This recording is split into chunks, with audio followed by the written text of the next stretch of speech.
की बातें इस YouTube चैनल में आपका स्वागत है। एक श्रृंखला आपको याद होगा, हमने इस चैनल पे पहले चलाई थी जिसका शीर्षक था कि आप जानते हैं, जिसमें आपके लिए पुराणों से संबंधित, अध्यात्म से संबंधित, सनातन धर्म से संबंधित, कुल मिलाकर भगवान से संबंधित बहुत सारी छोटी छोटी बातें लाई जा रही थी। हमने सोचा क्यों ना आपको क्या आप जानते हैं इस सीरीज में पुराणों के बारे में जानकारी दी जाए।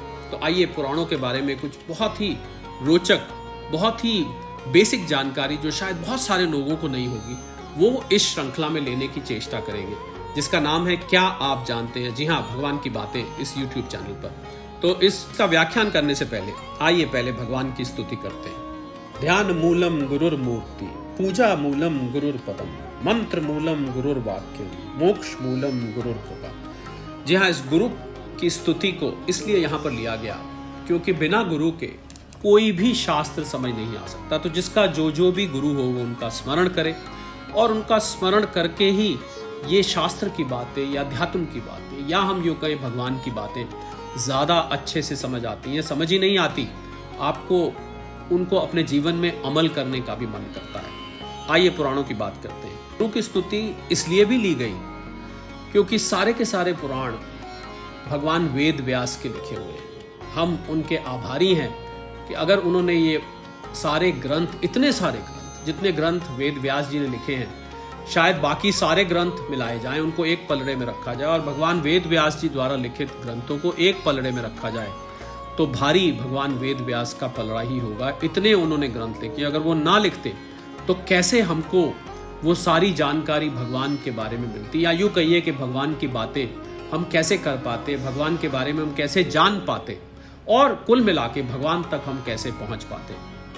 तो हम भगवान वेद व्यास को बार बार नमस्कार करते हैं। इसलिए भी ये गुरु की स्तुति आपने जो अभी सुनी वो ली गई। इससे पहले कि हम लें कि कितने पुराण हैं, उनके नाम क्या है, उन पुराणों में आखिर क्या क्या है, संक्षेप में ये श्रृंखला में लिया जाएगा। आपको एक परिप्रेक्ष्य में ले चलते हैं या बैकग्राउंड में ले चलते हैं कि ये आखिर जो पुराण है ये क्या कहना चाहते हैं, किस संदर्भ में है, इनमें क्या लिखा है और इनका अर्थ क्या है और इनका ऑब्जेक्टिव क्या है। तो पुराणों में गाथाएं हैं, कथाएं हैं। ऐसा माना जाता है कि कोई साधक नया जब अध्यात्म की तरफ आता है तो उसको पहले पुराणों की कथाएं सुनाई जाती हैं, उसको पहले पुराण पढ़ने चाहिए। पुराणों में जो अलग अलग रोचक कथाएं हैं भगवान के बारे में, उनके भक्तों के बारे में, अलग अलग वृत्तांत हैं, उनको सुनने से उसकी भगवान में रुचि, भगवान में श्रद्धा और बढ़ती है। तो सृष्टि की रचना, प्रलय की प्रक्रिया, उसके संबंध में कल्पना, उसकी अद्भुत उड़ानें आपको पुराणों में मिलेंगी। जीवन में प्रेम मार्ग, श्रेय मार्ग, कर्म अकर्म, धर्म अधर्म, बंधन मोक्ष, सुमार्ग कुमार्ग, लोक परलोक, स्वर्ग नरक, इसके विश्लेषण आत्मक विवरण, प्रवृत्ति निवृत्ति, कर्म संन्यास, विधि निषेध, यम नियम के विस्तृत विवेचन है, और विभिन्न अवतारों, देवताओं, तीर्थों, पहाड़ों, पर्वों और अनुष्ठानों की आवश्यकताओं और महात्म के अर्थपूर्ण विवरण आपको पुराणों में मिलते हैं। सम्राटों व राजाओं के वंशों व कार्यों, उनके उत्थान, उनके पतन, उनकी उपलब्धियां व उनकी भूलों की अर्थ गर्भित कहानियां इसमें हैं, तथा भूगोल, खगोल, ज्योतिष, सामुद्रिक, स्थापत्य, व्याकरण, छंद, विज्ञान, आयुर्वेद, प्रेत, कल्प, अध्यात्म, ब्रह्म विद्या, अनेक विषयों के अवलोकन, चिंतन और कल्पना पर आधारित अद्भुत विवरण आपको पुराणों में पढ़ने को मिलेगा।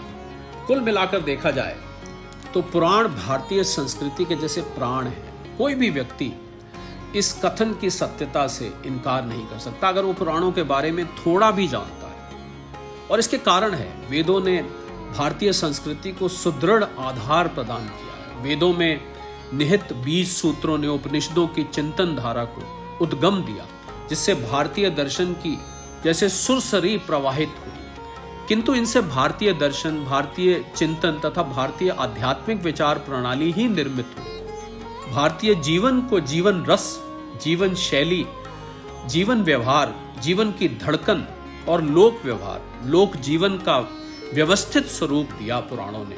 क्योंकि उपनिषद तो वैसे भी बहुत कठिन है, उनमें वेदांत है, ब्रह्म विद्या है, पर जो आपको अभी ये सारी बातें बताई गई ये आपको केवल और केवल पुराणों में मिलेंगी। तो भारतीय पुराण साहित्य बहुत विशाल है, विस्तृत है, गहन है।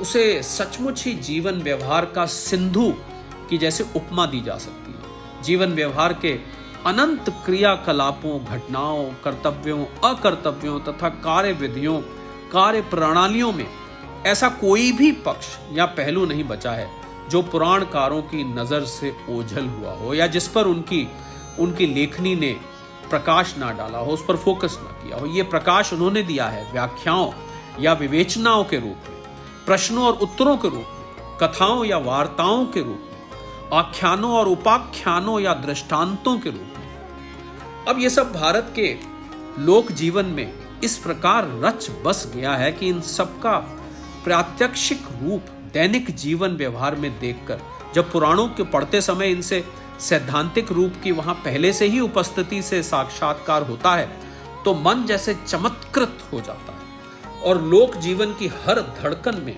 इनकी गहरी पैठ देखकर मन आश्चर्यचकित, रोमांचित और गदगद हुए बिना नहीं रहता।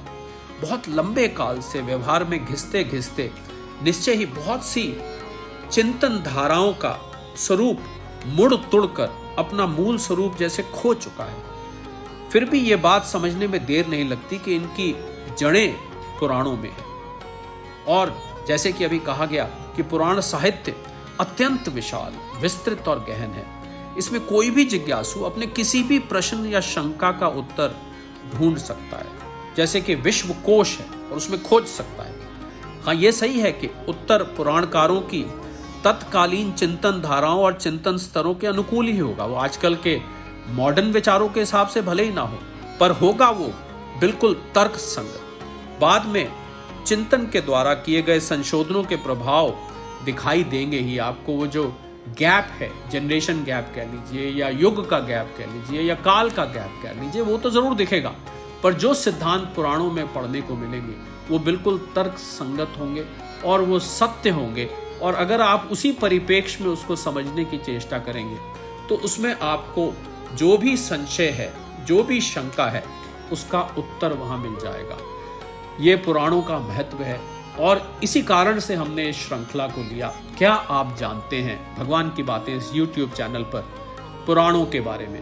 तो इस पे हम और भी आगे बढ़ेंगे और देखेंगे कितने पुराण हैं, हर पुराणों में संक्षेप में क्या क्या वर्णन आया, जिससे कि आप अपनी पसंद अनुसार, आपको जिसमें रुचि हो, आप वो पुराण को चुन सकें, आप उसको पढ़ सकें जो आपके जीवन के सबसे नज़दीक हो, जो आपको सबसे इंटरेस्टिंग लगे, जिस कथा में आपकी सबसे ज़्यादा रुचि हो, जो आपके इष्ट के संदर्भ में बताए, आप उस पुराण को चुन सकें।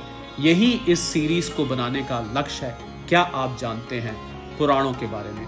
तो इन्हीं शब्दों के साथ हम आज इस कैप्सूल को यहीं विराम देते हैं। आपके लिए इसी श्रृंखला के अगले कैप्सूल में लेकर आएंगे पुराणों के बारे में।